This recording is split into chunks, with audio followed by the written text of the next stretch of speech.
Salve nação capoeira, salve, salve comunidade capoeirística de todo mundo.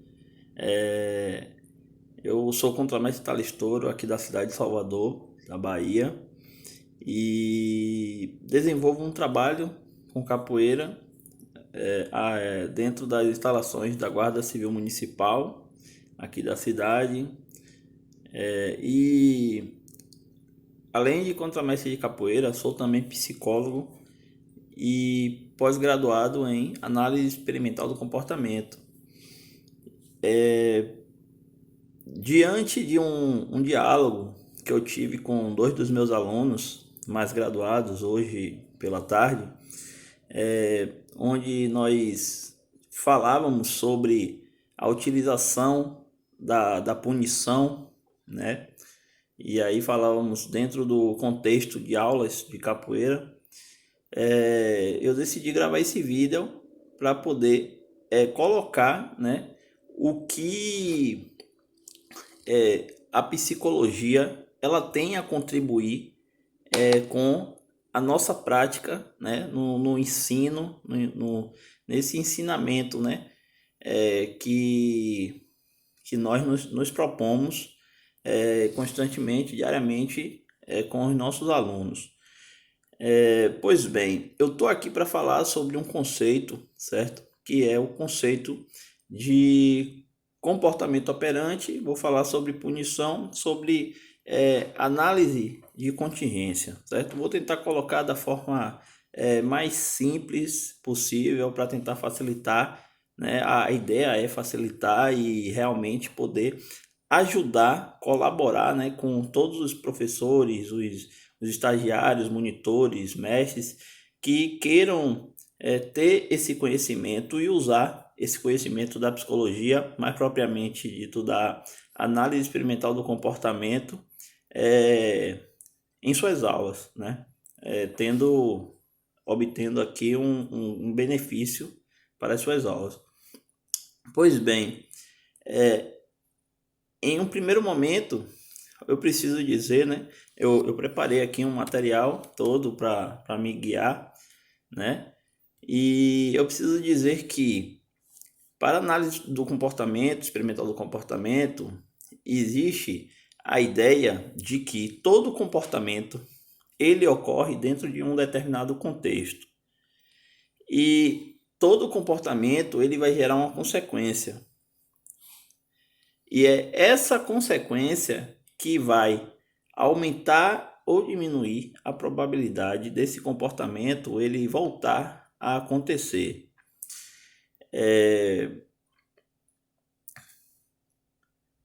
Então tá, eu coloquei um exemplo, né, que fala sobre um contexto de onde o aluno ele se encontra em um estado de privação de atenção do mestre, né?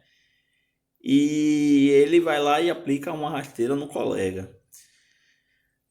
Após ter aplicado essa rasteira, esse aluno ele vai receber um elogio do seu mestre. Ou seja, em uma situação em que ele estava privado dessa atenção e ele percebe que ao aplicar uma rasteira no colega, o seu mestre ofereceu uma atenção a ele, né?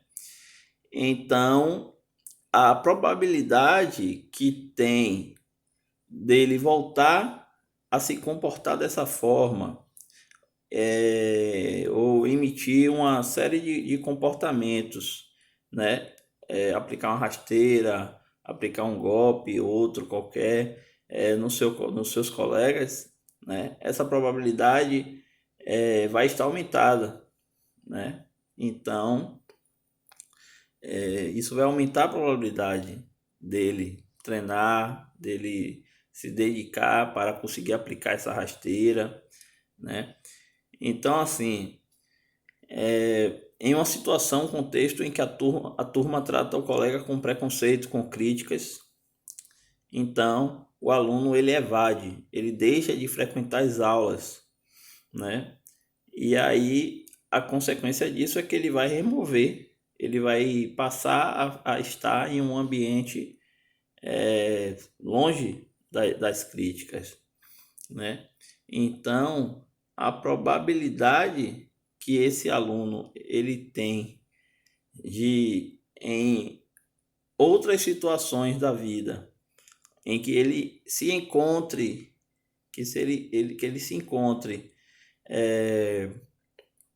em um ambiente aversivo dessa forma, né, de bullying, de preconceito, críticas, a probabilidade que tem dele fugir, evadir, abandonar o local, né, abrir mão dos seus projetos para poder não entrar naquele conflito, a probabilidade é grande, né, já que ele vai estar removendo ali aquele estímulo aversivo. Então, o comportamento vai reforçar uma classe de resposta, né, como evadir, chorar, brigar, se suicidar, até mesmo suicídio como uma resposta, né? Fazendo parte aí dessa classe de comportamentos que vão fazer com que ele consiga remover esse estímulo, essa estimulação aversiva. A gente separa o reforço em reforço positivo e reforço negativo. O ponto inicial de reflexão é entendermos que nem sempre os comportamentos se dão de forma intencional, mas sempre eles são controlados, apresentando-se, porque de alguma forma trazem benefícios ou afastam malefícios que afetam o aluno, né? Então, assim, e isso é importante entender porque podemos deslocar o nosso olhar do comportamento e da culpabilização para as consequências, podendo agir sobre elas, alterando assim o comportamento indesejado, problema, inconveniente, antissocial, disfuncional. Então, aqui a gente começa a perceber que a gente que a punição tão frequentemente utilizada pode ser substituída por outras alternativas. E um fato muito importante a ser observado é de que para a análise experimental do comportamento, os sentimentos eles também são comportamento. Logo, não só as respostas públicas, que são aquelas passivas de observação por terceiros, são resultado de uma determinada contingência de reforçamento, como também os eventos privados, ou seja, aqueles que ocorrem dentro da pele. Estou me referindo aqui às emoções e sentimentos. Digamos que um comportamento de um determinado aluno é constantemente reforçado. O sentimento que se segue é confiança. Então, aquele aluno que ele constantemente ele é reforçado positivamente, nós vamos dizer que ele tem um sentimento de confiança, diferente daquele aluno que ele deixa de ser reforçado. Aí nós vamos dizer que esse aluno ele começa a deixar de se sentir confiante. Então isso é importante para que a gente entenda que as emoções, os sentimentos, quando a gente fala inclusive de motivação, a gente coloca, né, nosso aluno está desmotivado, e aí a gente começa a entender a importância do nosso papel, né, nessa organização dessas contingências ali para promover, né, esse estado de motivação em nossos alunos. Então, assim, se as contingências, o entendimento é que se as contingências elas geram comportamento, sentimentos, quais tipos de comportamentos, sentimentos serão emitidos por pessoas que estejam sob o controle de uma contingência punitiva? Digamos que uma situação em que o aluno é avisado que no batizado ele vai apanhar do mestre que lhe for batizar. Esse é o contexto. O comportamento pode até ser de ir ao seu próprio batizado, se a consequência, né, de ser agredido, se existir uma outra contingência que esteja ali disputando com essa, no sentido de que a vontade, por exemplo, desse aluno ganhar esse cordão, né, supere essa outra contingência, né, a lei aversiva, então esse aluno ele pode até ir no batizado, mas ele tem uma probabilidade como consequência desse aluno de querer abandonar a luta, reproduzir essa violência em novos alunos batizados, ficar agressivo, fazer críticas ao seu mestre, né, ao seu grupo. Essa contingência se mantendo por muito tempo, um longo período, a chance do aluno desenvolver, inclusive, um transtorno de ansiedade futuramente é grande, como ataques de pânico, né? Então, vamos falar agora mais especificamente sobre a punição, certo?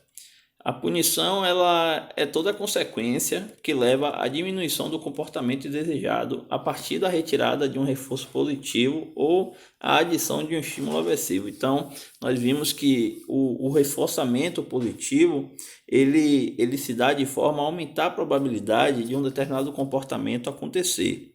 Então, se a gente verifica que um comportamento ele aumentou, a gente sabe que é porque ele está sendo reforçado, tanto positivamente como negativamente. Se o comportamento ele diminuiu, nós imaginamos, né, que esse indivíduo está sobre um processo de punição, né, ou sobre um outro processo que nós veremos mais adiante, porque a punição ela diminui a probabilidade, ela aumenta a probabilidade do indivíduo deixar de se comportar, né, de uma determinada forma.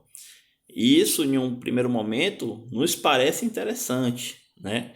E é por essa análise superficial de um primeiro momento que a punição ela é muito amplamente utilizada, né? Então, sabemos que o principal motivo de sermos contrários ao uso da punição é que ela de fato não cumpre aquilo que se propõe. Por exemplo, um radar punitivo não nos ensina a andar devagar, né? Aquela via, né? Aquela rua que tem um radar, ela não nos ensina que nós devemos andar devagar naquela rua. Ela nos ensina a andar na presença do radar, né? De forma devagar. Então, quando nós avistamos o radar, nós pisamos no freio e diminuímos a velocidade, né? Então, a punição ela não ensina o aluno a respeitar os mestres de outros grupos. Ensina a respeitar os mestres quando o seu mestre estiver presente. Sabe aquele filho que os pais sempre falam, meu filho nunca faria isso, diante de uma acusação do vizinho? Pois é, ele faria sim, mas não na frente dos pais. Muitas vezes essa é a causa das queixas que os mestres escutam dos seus discípulos quando estes visitam roda fora sem a sua presença, né? Então, a punição ela vai gerar alguns efeitos, tais como culpa, vergonha, mentira, ou qualquer comportamento que evite a punição. Então, toda a classe de respostas, né, uma classe ampla de respostas ali que faça com que a pessoa ela consiga não passar pela punição, aquilo tudo ali vai ser acabar sendo estimulado, né, aparecer ali naquele repertório comportamental daquele indivíduo. Como, por exemplo, a questão que eu falei da mentira, né? Então, até mesmo acusar outro colega, né? Que aí a gente enxerga como um mau caratismo do indivíduo, né? E aí, justamente, uma tentativa que ele tem de não ser punido, né? De driblar essa punição. Então, ele pode romper com o grupo, né? Se associar a grupos, facções criminosas, onde seus comportamentos ali sim não sejam punidos, uso de drogas, agressividade contra o próprio mestre, né? Que a gente vai chamar tudo de contra-controle. É uma resposta que o indivíduo ele tende a apresentar em resposta às punições, né, constante a que ele vem passando.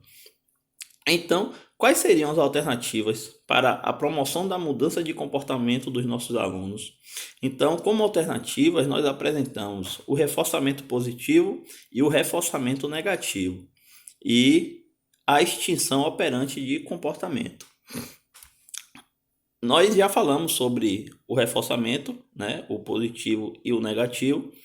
O reforçamento positivo é quando eu apresento uma consequência que aumenta a probabilidade do indivíduo se comportar de uma determinada forma.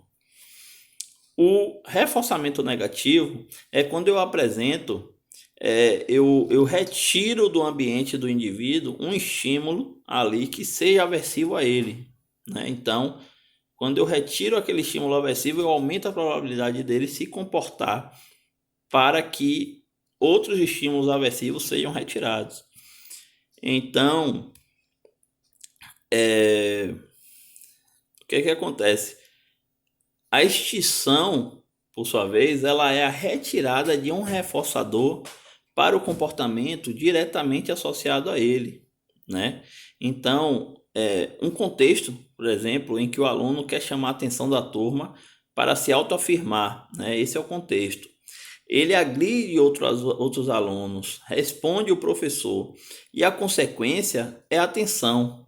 Ele vai ter atenção. Os comentários dos outros alunos. Fulano é barril, vocês viram o que ele fez? Ou fulano não come reggae. Os comentários, as risadas são indicativos de aprovação e admiração pelo grupo, né? Aquele comportamento. Então, daí o mestre, como alternativa, ele vai lá e faz uma palestra sobre violência e explica que os outros alunos não devem apoiar tais ações. E os alunos deixam de emitir essas consequências aquele comportamento que o indivíduo ele emitiu. Em consequência a isso, o comportamento ele irá passar por um processo de extinção e deixará de ser emitido na medida em que o mestre apresenta um outro reforço ao comportamento do aluno, quando ele agir em algum momento de força a demonstrar a mínima empatia pelos colegas. Então, assim, a gente vê aqui que é uma análise, realmente um processo, né? Então, na punição, eu vou adicionar um estímulo aversivo ou eu vou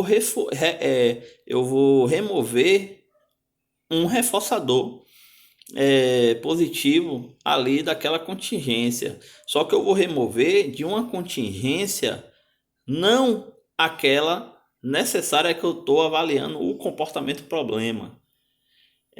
Quando eu falo de extinção, eu falo de remover diretamente a consequência que está sendo emitida aquele comportamento específico. Então, se o que está causando o aumento da probabilidade desse indivíduo se comportar dessa forma são os risos, as risadas dos colegas, então eu removo a risada dos colegas. Quando eu removo a risada, automaticamente esse comportamento ele vai entrar em extinção, porque o indivíduo vai se comportar, não consegue a risada, vai se comportar, não consegue a risada, vai se comportar, não consegue a risada, vai se comportar, não consegue a risada, vai se comportar, não consegue a risada, vai se comportar, não consegue a risada. Então, à medida que esse processo ele vai buscando essa consequência e não mais ele encontra essa consequência, né, esse reforçador ali, o comportamento dele vai ser extinto. Só que ele vai variar, né, o comportamento, ou seja, ele vai buscar outros meios para conseguir aquilo que ele quer, que aquilo que ele precisa é a atenção do outro, o auto reconhecimento ali, o autofirmamento, o reconhecimento dos colegas. Então ele vai alternar, e em um momento que o mestre tiver com a atenção ali voltada para aquele aluno, ele vai perceber o momento exato em que ele vai se comportar de uma forma diferente da que ele estava se comportando, e aí o mestre aí libera uma consequência de reforçamento positivo. Ou seja, esse aluno ele demonstrou uma empatia mínima por um outro colega, né? Esse colega que ele tanto batia, agredia, não sei, ele de repente ajuda, ele chama ele vai lá e é assim que toca o berimbau e vai mostrar o berimbau como é que toca esse colega. Ele tentou ajudar o colega. Um mínimo comportamento, o mestre vai lá e reforça aquilo ali, aquele comportamento dele, vai elogiar aquele comportamento, vai encostar ali naqueles alunos e vai depois publicamente até elogiar, dizer que parabéns, né? Vai dar os parabéns ao aluno por ter ajudado o colega. Então perceba que ele vai conseguir a atenção, esse reconhecimento que ele espera, que não por via da violência, entende? Então, assim, é um processo em que você extingue, mas também você vai esperar o momento certo para poder reforçar um outro comportamento, né? Que, que, que seja incompatível com aquele comportamento ali agressivo. E isso exige uma atenção permanente sobre os comportamentos dos alunos, né? É o que nós chamamos de análise funcional, ou seja, análise de que função o comportamento dos alunos está tendo sobre o ambiente, sobre os colegas. Então, análise funcional, por quê? Porque a gente entende que todo comportamento ele tem uma função. E aí a gente precisa ficar muito atento sobre os comportamentos dos nossos alunos, para que a gente entenda qual é a função daquele comportamento. Ah, o aluno ele chega e fica correndo na aula. Por que esse aluno fica correndo na aula? O que é que ele consegue com isso? E aí a gente vai lá diretamente nessa contingência, né, que é em um contexto de aula. O aluno fica correndo, tem uma consequência para aquilo ali. Quando a gente descobre qual é essa consequência, a gente remove essa consequência. Automaticamente ele vai deixar de ficar correndo ali à toa naquela aula, entende? Então, esse é um processo de extinção. Diferente seria, a relação em um contexto em que o aluno está correndo, que está na aula de capoeira, ele passa a correr na aula, atrapalhando os colegas. E aí tem uma consequência, né, que ele consegue obter a partir dessa corrida dele.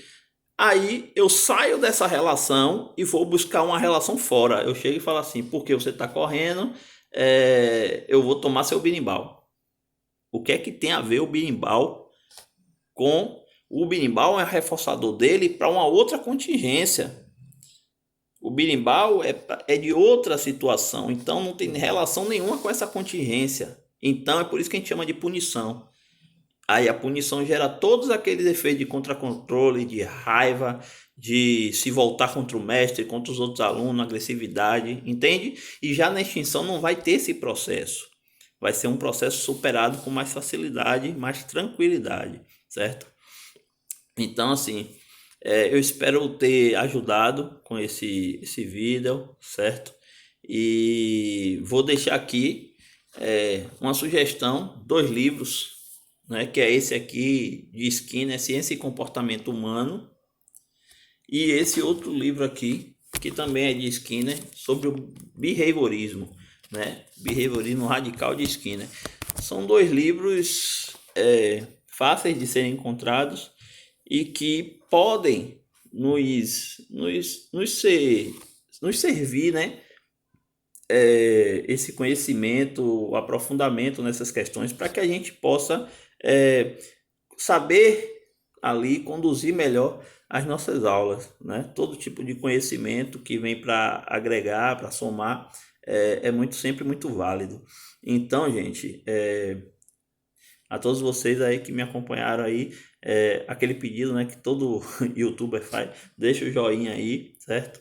E compartilha esse vídeo, e é isso aí. Salve, salve aí, toda a nação capoeira. Valeu, obrigado.